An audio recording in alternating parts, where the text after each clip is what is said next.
आज ईस्टर का दिन है और सबको ईस्टर मुबारक हो। ईस्टर है क्या असली में? प्रभु यीशु मसीह आज के दिन जी उठा था। ये इतना आसान नहीं है समझना, कहना आसान है, क्योंकि जी उठना ना हमारे समाज में अलग अलग तरीके से देखा जाता है। बहुत सी कहानियां हैं जो हम सुनते हैं, जी वो मर गया था फिर जिंदा हो गया, या वो दिखाई दिया था, या फिर कई बार ऐसे बताया जाता है जी पुराने जन्म में वो था और नए जन्म में फिर से दोबारा से ऐसा हो गया।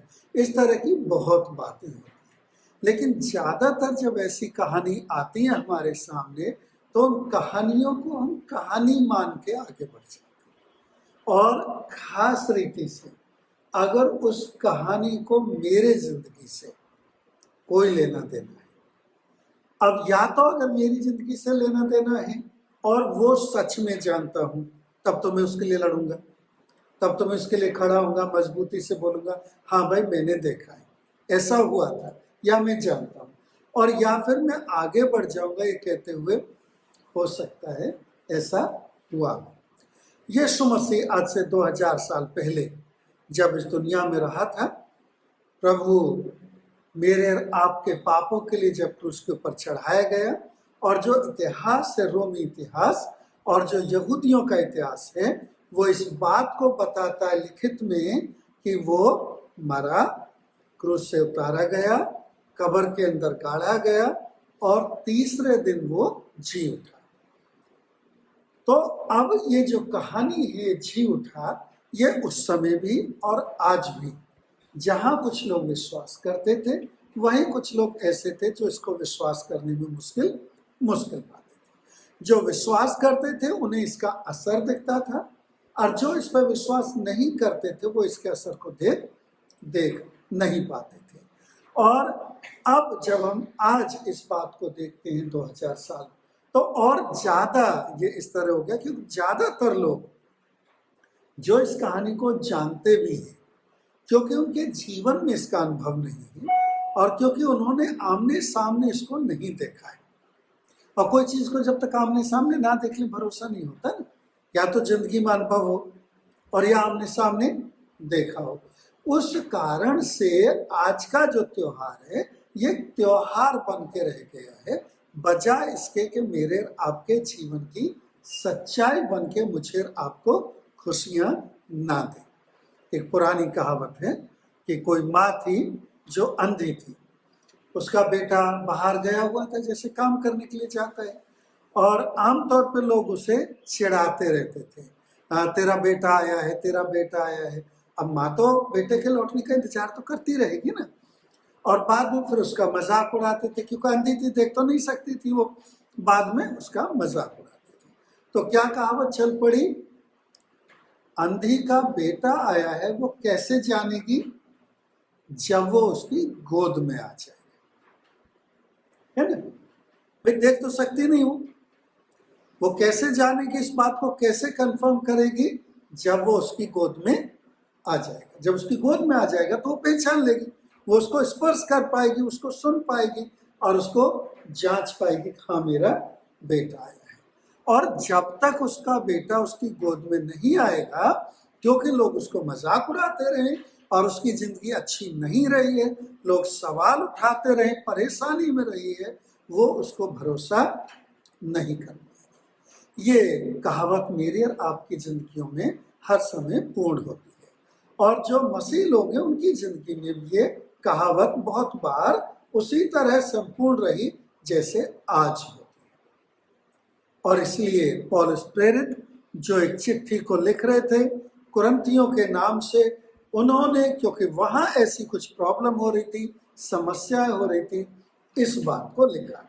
पहला कुरिन्थियों की पत्री उसके 15वें अध्याय में जब हम देखते हैं तो पहले पद से और 11वें पद तक हम इस बात को पढ़ेंगे जहां पौलुस प्रेरित उनको लिख रहे हैं कि ये जो कहानी जो आपने सुनी है वो किस हद तक सच्ची है, और पूरे सबूतों के साथ, यानी अंधी के बेटे को वो अंधी की गोद में ला के रख रहे हैं और कह रहे हैं तेरा बेटा है, इसे तू पकड़, स्पर्श कर, इसकी बात सुन, इसे देख, ये वाकई तेरा बेटा वापस आ गया है।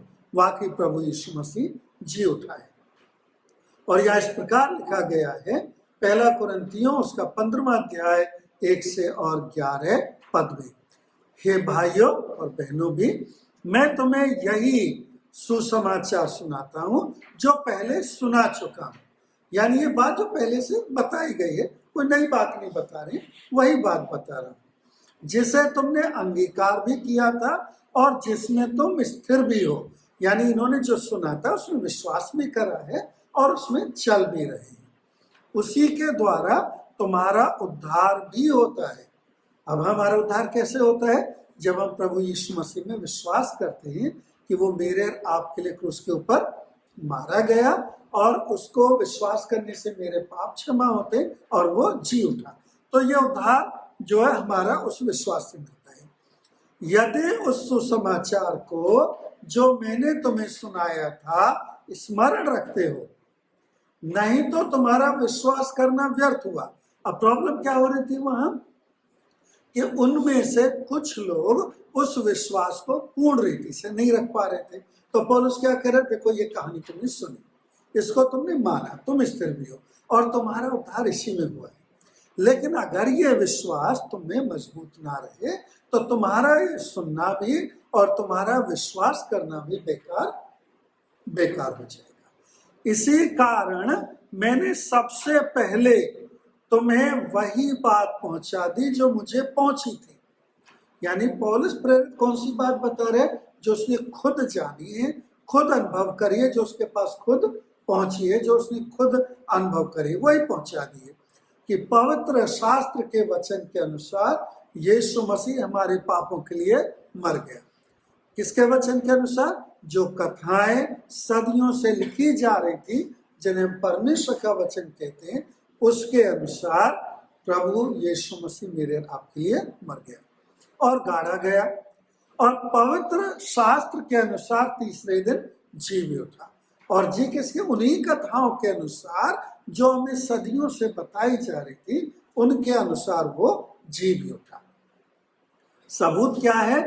और कैफा को, जो पतरस का नाम है, और तब 12 को दिखाई दिया। तो 12 चेले थे उसके, तो उन 12 चेलों को जब यीशु मसीह जी उठा तो दिखाई दिया, उन्होंने देखा आमने सामने।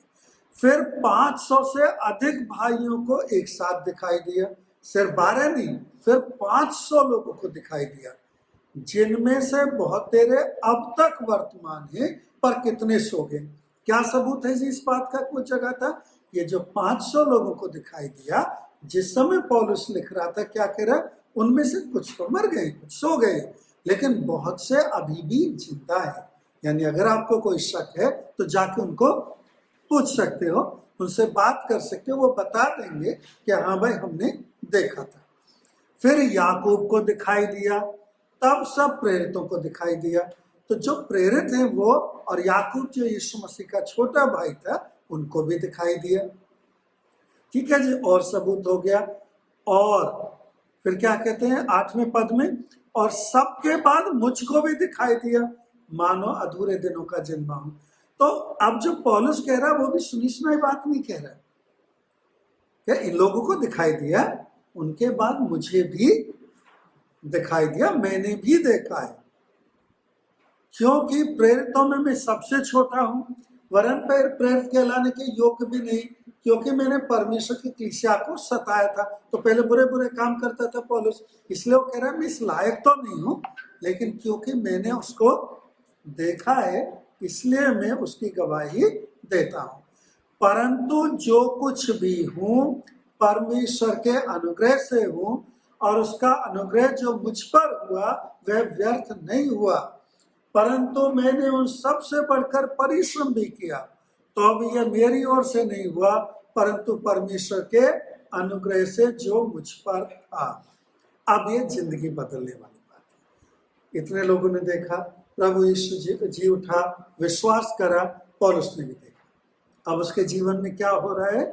जो भी कुछ हूं वो कह रहा है परमेश्वर के अनुग्रह से हूं, और जो कुछ मुझ में है वो सब उसके अनुग्रह से हुआ है, और ये व्यर्थ में नहीं है, क्योंकि उन सब से बढ़ के किसने परिश्रम करा है? पौलुस ने। यानी जब ये विश्वास और ये सच्चाई मेरे जीवन में बैठती है, तो फिर मेरे जीवन के रोज के कामों में, मेरे परिश्रमों में ये दिखने लगता है। इसका हमें एक उदाहरण प्रेरितों के काम की किताब उसके दूसरे अध्याय में मिलता है, वो भी मैं आपके लिए पढ़ दूंगा 22वें पद से और 24वें पद तक। तो प्रेरितों के काम की किताब जब आप खोलते हैं दूसरा अध्याय, तो 22वें पद में पतरस खड़े होकर प्रचार कर रहे हैं। और कहाँ प्रचार कर रहे हैं? जहाँ 120 लोग ये यहूदियों के डर के मारे छुपे हुए थे, क्योंकि यीशु मसीह की मृत्यु हो गई, वो कब्र में दफना दिया गया, वो लोगों ने देखा, जी उठाए, लेकिन जो पब्लिक है वो नहीं जानते। और क्योंकि पब्लिक और राजा दूसरे लोग नहीं जानते, इसलिए लोग डरे हुए हैं कि कहीं अगर ये बात कहें और वो लोग उनके ऊपर आके हमला ना कर दें। लेकिन जब पवित्र आत्मा उनके ऊपर आता है और उनके अंदर से ये अनुभव मजबूत होता है। देखिए, बाहर की गवाही एक चीज है, जब अंदर से उनके अंदर मजबूत होता है तो पौलुस जो पतरस से बाहर खड़े आके कहता है, और जो बात कहता है उसके लिए हिम्मत चाहिए। वो कहता है, हे इस्राएलियों, यानी जो भीड़ बाहर खड़ी थी जिनसे वो अब तक डर रहा था, उनको क्या कहता है? मेरी बातें सुनो। यीशु नासरी एक मनुष्य था जिसका परमेश्वर की ओर से होने का प्रमाण, सिर्फ कहीं सुनी बात नहीं, जिसका परमेश्वर की ओर से होने का प्रमाण उन सामर्थ के कामों और आश्चर्य के कामों और चिन्हों से प्रकट है जो परमेश्वर ने तुम्हारे बीच उसके द्वारा दिखलाए, जिसे तुम आप ही जानते हो। तो किसकी गवाही दी जा रही है? उस यीशु मसीह के, जिसके जी उठने की हम बात करें कि वो जब तुम्हारे बीच में रहा, तुमने देखा। से आई विटनेसेस से, कहानियां नहीं बताई जा रही, आई विटनेसेस, तुमने देखा कि परमेश्वर ने कैसे उसके द्वारा से काम करे। और फिर क्या कह रहे हैं उसके बारे में? उसी को जब वह परमेश्वर की ठहराई हुई मनसा और होनहार के ज्ञान के अनुसार पकड़वाया गया, तो तुमने अधर्मियों के हाथ से उसको क्रूस पर चढ़वाकर मार डाला। परंतु उसी को परमेश्वर ने मृत्यु के बंधनों से छुड़ाकर जलाया, क्योंकि यह अनहोना था कि वह उसके वश में रहता। इतनी बड़ी भीड़ के सामने अगर कोई बात सच नहीं है और वो उसको नहीं जानता और उसने अनुभव नहीं करी है, तो इस तरह इतनी हिम्मत के साथ नहीं बोल सकते। देखिए, किसी को कानों कान आप कोई बात बोल दें जिसको आपको श्योर नहीं हो, कंफर्म नहीं बोल सकते, लेकिन भीड़ के सामने, जो भीड़ आपको मार सकती है, उसके सामने बोलने के लिए सच की हिम्मत चाहिए। सच तो चाहिए ही चाहिए, सच के लिए आपके अंदर उसका अनुभव और उसकी हिम्मत भी चाहिए। हमने जो ये वचन पढ़ा है, इसके ऊपर आज हम मनन करेंगे। एक सारांश के तौर पर हम क्या कह सकते हैं? यीशु मसीह जो मेरे और आपके बीच में आया, जिया, फिर उसके ऊपर बलिदान हुआ, मारा गया, दफनाया गया और फिर जी उठा। लेकिन उसका जी उठना बहुत से लोगों ने सिर्फ कहानी के तौर पर लिया। जब तक कि उनके अंदर उसका अनुभव नहीं हुआ, जब तक कि उन्होंने उसको देखा, जाना और पहचाना। और जिन लोगों ने उसको जान लिया, पहचान लिया और देख लिया, उनका जीवन बदल गया।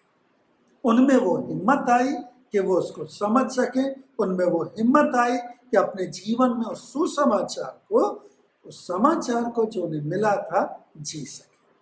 अब तीन बातें जो हम इससे संबंधित देखते हैं। समस्या क्या थी इस चर्च में, या हमारी दुनिया में क्या समस्या है? कि जो उसके जी उठने के सबूत हैं, उनको या तो हम जानते नहीं है और या नजरअंदाज करते हैं। तो परमेश्वर के वचन में, परमेश्वर की कहानी में क्या है जी उसके सबूत? सबसे पहले हम लोग ये जानते हैं इस कहानी में कि कब्र में दफनाया गया था। वहां कब्रें होती थी जो दफनाते थे। हर जगह का अपना अपना रीति रिवाज होता है, कहीं जलाते कहीं दफनाते हैं। और यरूशलेम में दफनाते थे। और वहां कैसे दफनाते थे? मिट्टी में खोद के नहीं, क्योंकि वहां पहाड़ है, पत्थर है, तो पत्थर के अंदर गुफा जैसे होती वैसे काटते थे। और वो जो कटी हुई गुफा होती थी उसमें जाके रखते थे। तो एक परिवार के लिए बड़ी सी गुफा होती थी, और उस परिवार में से जो भी कोई मरता था उसको उसी गुफा में जाके रख देते थे। तो वो गुफा के ऊपर पत्थर लगा देते थे ताकि जंगली जानवर है कोई उसको छेड़े ना, और वो पत्थर भारी होता था ताकि एक दो आदमी उसे लुढ़का भी ना सके, मजबूत रहे। तो यीशु मसीह को ऐसी गुफा में रखा गया जिसके बाहर बड़ा भारी पत्थर लगा था, जिसको हिलाने के लिए ज्यादा लोगों की जरूरत होती। पहला सबूत क्या वो जी उठा कि पत्थर लुढ़का हुआ और कब्र के अंदर उसका शरीर नहीं था जो सड़े। दूसरा सबूत क्या है कि जो रोमी सिपाही थे उनको वहां लगाया गया था, तैनात करा गया था ताकि वो उसकी रखवाली करे, और उन सिपाहियों ने शहर में आके गवाही दी कि जी वहां से वो जी उठा है। ये बातें हम परमेश्वर के वचन में इन कथाओं में पाते हैं। जैसे हमने यहाँ भी पढ़ा, जो हमने आज पढ़ा था उसमें, कि 500 से ज्यादा लोगों को यीशु दिखाई दिया। तो सिर्फ एक या दो लोग या 10 या 12 या नजदीकी नहीं, पूरे 500 से ज्यादा लोगों को यीशु मसीह दिखाई दिया। दूसरा सबूत क्या है? पहला सबूत खाली कब्र, दूसरा सबूत सिपाहियों की गवाही जो उसको तैनाती पे थे, तीसरा सबूत 500 से ज्यादा लोग जिन्होंने देखा था, चौथा सबूत जब स्त्रियां उस कब्र पे गई थी कि उसको जो मसाला लगाए, क्योंकि देखिए आप शरीर को अगर खुली कब्र में रखेंगे जिसपे खाली ढक्कन लगा तो बदबू आएगी ना, महक आएगी, शरीर खराब होगा। तो वो क्या करते थे, वहां मसाले लगा देते थे उनके ऊपर, एम्बामिंग जिसे कहते हैं, और मसाले लगा देते थे तो आने जाने वालों को जो निकलेगा बदबू नहीं आती थी। या दूसरे किसी को उसी कब्र में रखना है तो आप उसमें घुस सकते थे, नहीं तो घुसना भी मुश्किल हो जाएगा। तो जो उसको लगाने गई थी उनको वहां स्वर्गदूत मिला, और उस स्वर्गदूत ने गवाही दी कि इसको यहाँ मत ढूंढो, जैसे मरकुस की किताब में लिखा है, क्योंकि वो जी उठा है, वो अब यहाँ नहीं है। और दूसरे चेलों ने जाके देखा और वहां उन्होंने कपड़े को जिसमें लपेट के रखा था उस कपड़े को पड़े देखा और शरीर वहां नहीं था। तो ये सारे सबूत वहां थे। और क्या सबूत थे? प्रभु यीशु मसीह ने खुद आके चेलों के बीच में खड़े होकर कहा, मैं जिंदा हूं, मेरे हाथ देखो, मेरे पैर, मेरा शरीर देखो, क्योंकि भूत भी तो हो सकता है। और यीशु मसीह ने कहा, मैं भूत नहीं हूं, क्योंकि भूतों के हड्डी पसली शरीर नहीं होते हैं। और फिर उसने उनको खाना खा के भी दिखाया। भूत लोग खाना नहीं खा सकते हैं। फिर एक चेला था थॉमस जो कह रहा था कि जब तक मैं अपने हाथ से छू के ना देख लूं तब तक विश्वास नहीं करूंगा। तो यीशु मसीह ने आके उसको चैलेंज भी करा, कहा आ थॉमस, और आके तो मेरे हाथों में जहाँ कील मारी गई थी वहां छेद है, तो आके उसमें कोई भी घाव होता है तो निशान बन जाता है, तो आके उंगली लगा और देख, उंगली डाल के देख कि मैं वाकई में जिंदा हो गया। ये सारे सबूत हमें परमेश्वर के वचन में, सुसमाचारों में, जो मत्ती, मरकुस, लूका, यूहन्ना के द्वारा लिखी गई सुसमाचार की कथाएं, उनमें हमें मिलता है। ठीक है जी। अब अगर प्रभु यीशु मसीह के पुनरुत्थान के बारे में अगर कोई भी शक हमें होता है या कोई भी शक किसी को भी होता है, तो ये सारे सबूत लिखित में गवाही के तौर पे जिन्होंने अपनी आंखों से देखा परमेश्वर के वचन में लिखे, उन्हें हम पढ़ सकते हैं, उन्हें जान सकते हैं। दूसरा क्या होता है? चलिए जी, अब हमने मान लिया जी सारे सबूत मिल गए, तो क्या इन सारे सबूतों को मिलने के बाद लोगों ने विश्वास कर लिया था? नहीं कर रहा था, शक में थे, जानते थे सबूत है, देखा है मैंने, सब कुछ है, लिखा है, लोगों ने कहानियां सुनाई, ये सारी बातें हैं, फिर भी उन्हें मुश्किल हो रही थी। क्यों मुश्किल हो रही थी? क्योंकि ऐसी ढेरों कहानियां हर समाज में हर जगह होती है। तो प्रभु परमेश्वर ने फिर उनको क्या रास्ता बताया, जो यहाँ 8 से 11 आयत में भी हम लोग देखते हैं, जो हमने पढ़ा था। प्रभु परमेश्वर ने उनको कहा, इंतजार करो, मनन करो, प्रार्थना करो, और परमेश्वर का आत्मा तुम्हारे अंदर इस बात को मजबूत करेगा, इस बात को मजबूत करेगा, जो हमें प्रेरितों के काम की किताब में मिलता है, पहले अध्याय में और दूसरे अध्याय में। तब पवित्र आत्मा उनके ऊपर आता है और पवित्र आत्मा उनके हृदय को मजबूती देता है। और जब पवित्र आत्मा उनके हृदय को मजबूती दे देता है तो उनके अंदर से वो सामर्थ आती है, और अंदर से जो सामर्थ आती है तब वो भरोसा करने के लिए उस स्थिति में बढ़ जाते हैं। और तीसरी बात क्या है जो हमें इसमें मदद कर सकती है, और उन लोगों ने जो उनको परमेश्वर ने जो सिखाया था उसमें क्यों शक था उनको। सबसे पहले जैसे उदाहरण के लिए क्या शक उनको हुआ कि जब स्त्रियां आई, उन्होंने आके कब्र से लौट के, लूका के 24वें अध्याय में हमें बताया गया, आके उन्होंने कहा जो उन्होंने कब्र देखी वह जी उठाए। और सबसे पहली बात अरे ये तो कोई कहानी बता रही है ना, शक होता है ना। फिर इमाउस के रास्ते पे 2 चेले जा रहे थे, और वो जो चेले जा रहे थे प्रभु यीशु मसीह के साथ साथ चला और उनके लिए रोटी तोड़ के उनके साथ उनको दी, तो उनको भी हृदय में फील हुआ, उन्होंने भी आके बताया, और फिर भी उन्हें थोड़ा शक हुआ क्योंकि रास्ते में अचानक से कोई चलता आ गया ना और रोटी तोड़ी, फिर उसके बाद गायब हो गए। फिर यीशु मसीह ने खुद जब गवाही दी चेलों के बीच में आके, ताकि उनको कोई शक ना रहे, तो भी उनको वो भूत जैसा ही जान पड़ा। कई बार हमारी जिंदगी में भी ऐसा होता है, और जब ऐसा होता है तो प्रभु परमेश्वर क्या चाहता है कि हम करें। जब हमारे हृदय में किसी भी कारण से अगर ऐसे शक हो या ऐसी परेशानी हो, या कहीं भी हमारी जिंदगी में कई बहुत सी बातें हो रही होती है ना, तो उन बातों की वजह से हमें क्या परमेश्वर है भी या परमेश्वर नहीं है। क्योंकि देखिए दूसरे ने कहा बताया एक बात है, एक बार अनुभव करा एक बात है, फिर अगला क्षण आया और मेरी जिंदगी में कुछ ऐसा हुआ तो फिर शक हो गया। तो क्या करना चाहिए हमें अपने हृदयों में पवित्र आत्मा के काम को लेते हुए, उस पर भरोसा करते हुए, प्रभु यीशु मसीह में जो दूसरे गवाही दे रहे हैं उनके साथ संगति में बढ़ना चाहिए। आखिरी बात जो हम सीखते हैं, जब पौलुस यहाँ कहता है कि जी मुझे देखो, मैंने भी देखा, और जब मैंने देखा तो क्या कहता है, मैं आखिरी दिनों के जन्मों की तरह, मैं ऐसे जैसे अंत में एकदम आखिरी में आया, लेकिन उस भरोसे, उस विश्वास और उस अनुभव के बाद जो परिश्रम मैंने करा, वो परिश्रम उसके उस अनुग्रह की गवाही है, उस सुसमाचार की, उस सच की जो मैं तुम्हारे बीच में जीता। कैसे संभव हुआ ये? बाकी चेलों के बीच में कैसे संभव हुआ? पौलुस के लिए कैसे संभव हुआ? प्रभु परमेश्वर ने जैसे उनसे कहा था तुम इंतजार करना, मनन करना, परमेश्वर के वचन पे ध्यान करना।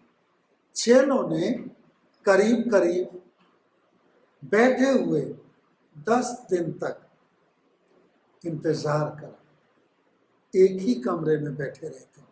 जरूरी का हमारे लिए एग्जैक्टली वैसे हो, लेकिन परमेश्वर के वचन को पढ़ना, परमेश्वर के वचन पर मनन करना, परमेश्वर के साथ समय बिताना हमारे कोई भी भरोसे को, विश्वास को, कोई भी अनुभव को जो परमेश्वर में है मजबूत करता है। दूसरी बात क्या हुई उनके साथ? पवित्र आत्मा उनके ऊपर उतरी और पवित्र आत्मा ने उनको अंदर से वो मजबूती दी कि उनमें से पतरस उनकी अगुवाई करते हुए बाहर जाके लोगों को उसी बात को जिसको उसने जाना था, उसी बात जिसकी गवाही उसने स्त्रियों से सुनी थी, उसी बात जिसकी गवाही उसने माओस को जा रहे 2 चेलों से सुनी थी, उसी बात की गवाही जो थॉमस के सामने प्रभु यीशु मसीह ने उनके बीच में आके दी थी, और जो स्वर्गदूतों ने और जो चौकीदारों ने गवाही दी थी, वो सारी बातों को लेके उसने जाके कहा वो यीशु मसीह जिसने तुम्हारे बीच में काम करे, जिसे तुमने क्रूस पर चढ़ा दिया, जो वो जी उठा है, और वो हिम्मत के साथ जाके बोल पाए। सिर्फ यहाँ तक नहीं, एक और बात हुई, जब ये गवाही दी गई तो ये लोग जिन्होंने विश्वास करे एक दूसरे के साथ संगति करने लगे। और खास रीति से एक जो अनुभव हमें, एक जो उदाहरण हमें मिलता है, वो कहाँ मिलता है कि पतरस को एक बार यही बात कहने के लिए गिरफ्तार कर लिया गया। जब गिरफ्तार कर लिया गया तो उसे जेल में डाल दिया, तो अब जेल में डालेंगे तो बंदा अकेला हो जाएगा ना। अब अकेला हो जाएगा तो थोड़ा डर जाता है, परेशान हो जाता है। परमेश्वर की पवित्र आत्मा से जब वो मजबूत रहा, लेकिन एक और खास बात हो रही थी। ये बात हमें प्रेरितों के काम 12वें अध्याय में मिलती है कि सारा जो चर्च था, यानी दूसरे लोग जो इस बात को विश्वास करते थे, एक साथ मिलकर उसके लिए क्या करते रहे? प्रार्थना करते। एक दूसरे की संगति, एक दूसरे के लिए प्रार्थना करना, एक दूसरे को संभालना, प्रभु यीशु मसीह के जी उठने की जो सच है उसको हम लोगों में मजबूत करता है। और तब क्या हुआ? स्वर्गदूत आया। स्वर्गदूत जिसने कब्र पे गवाही दी थी, उसी ने जेल में भी गवाही दी। और स्वर्गदूत ने पतरस को, जो बेड़ियां पड़ी हुई थी, उनको खोल दिया, उसको उठाया और लाके उसके घर तक छोड़ दिया, जहां कलीसिया बैठ के प्रार्थना कर रही। अगर हम अकेले पड़ जाएंगे और हमारे साथ दूसरे समाज और दूसरे लोग जो वो विश्वास करते हैं, मजबूती से नहीं दुआ में प्रार्थना खड़े होंगे, तो शायद हम हार जाए। लेकिन जब कलीसिया एक साथ मजबूती से एक होकर इस विश्वास में बढ़ती है, और वही बात कुरिन्थियों के चर्च को पौलुस प्रेरित कह रहा है। मैंने विश्वास करा, 500 लोगों ने देखा, उन्होंने विश्वास करा, अब तुम्हारे बीच में परिश्रम कर रहा हूं, और अब तुम लोगों को, फिर आगे अध्याय में जब बढ़ता जाएगा तो बताएगा तुम कैसे इस बात को, इस सुसमाचार को अपने जीवन में ला सकते। आज मैं और आप जब इस त्योहार को मनाते हैं, हो सकता है कि हमें कहीं ये कमजोरी हो कि हम सारी बातों को नहीं जानते, हो सकता है। तो परमेश्वर का वचन है जिसे हम पढ़ सकते हैं। हो सकता है कि हम जानते हैं लेकिन भरोसा करने में कहीं कमजोरी है, तो हमारे साथ जो दूसरे विश्वासी लोग हैं, जो दूसरे लोग हैं जो मेरे आपके जैसे भरोसा करते हैं, उनके साथ संगति करने से, उनके साथ उठने बैठने, उनके साथ बात करने से हमें आश्वासन, एक से एक हाथ पकड़ेगा तो मजबूती मिलेगी। और तीसरी बात, परमेश्वर से जब प्रार्थना करेंगे तो पवित्र आत्मा की सामर्थ मुझे आपको अंदर से क्या करेगी? मजबूत। क्योंकि जहां जहां परमेश्वर की सामर्थ आएगी, जिस जिस हृदय में परमेश्वर की सामर्थ बैठेगी, वो दुनिया के भय से दूर, दुनिया की चिंताओं से दूर, दुनिया की परेशानियों से दूर, परेशानी रहेंगी लेकिन परेशानियों के बोझ से दूर उस जीवन को जी पाएगा जो उसको प्रभु यीशु मसीह के होने की खुशी देगी। मैंने जैसे कहा था, अंधेरे अंधी तेरा बेटा है, ठीक है ना, उससे उसको थोड़ा सा हुआ कि हाँ भाई मेरा बेटा आया है, लेकिन असली खुशी उसे कब मिलेगी, कब मजबूती से वो कह पाएगी? जब उसकी गोद में आ जाए। प्रभु यीशु मसीह को मानना, उसको विश्वास करना एक बात है, लेकिन उसके साथ जीवन जीना, क्योंकि अब जो वो अंधी है वो उसके साथ जीवन जी सकती, उसका बेटा आ गया ना, अब जब वो उसके साथ जिएगी तो उसकी खुशी, उसका एहसास, उसका कॉन्फिडेंस, उत्साह अलग ही होगा ना। जब दूसरे लोग आके उसको बात करेंगे तो उसका बेटे का हाथ पकड़ के कह सकती है, तुम अब मेरा मजाक नहीं उड़ा सकते क्योंकि मेरा बेटा यहाँ मेरे पास है। यीशु मसीह जी उठा है, ये सच है। यीशु मसीह आज जीवित परमेश्वर है, मेरे और आपके जीवन में है, लेकिन जब तक मैं और आप उसको पकड़ न ले ना, एहसास न कर ले, जब तक वो मेरे और आपके दिल में बैठ न जाए, जब तक वो मेरे और आपके अंदर उस एहसास में ना आ जाए, पूरा मजा नहीं आएगा, कॉन्फिडेंस नहीं आएगा, उत्साह नहीं आएगी, खुशी नहीं आएगी। आज इस ईस्टर के दिन क्या आप और मैं अगर इस अनुभव को लेकर करते हैं, और अगर ये अनुभव नहीं है तो इस रास्ते पे इन बातों में बढ़ने, चलने और इस अनुभव को लेने के लिए तैयार हो। प्रार्थना, परमेश्वर के वचन और मसीह लोगों के साथ संगति, इस सब में आपको मदद करेगी। पवित्र आत्मा की सामर्थ आपको हिम्मत और साहस देगी, लेकिन अनुभव आपके अपने अंदर होगा। दूसरा इस अनुभव को नहीं कर सकता।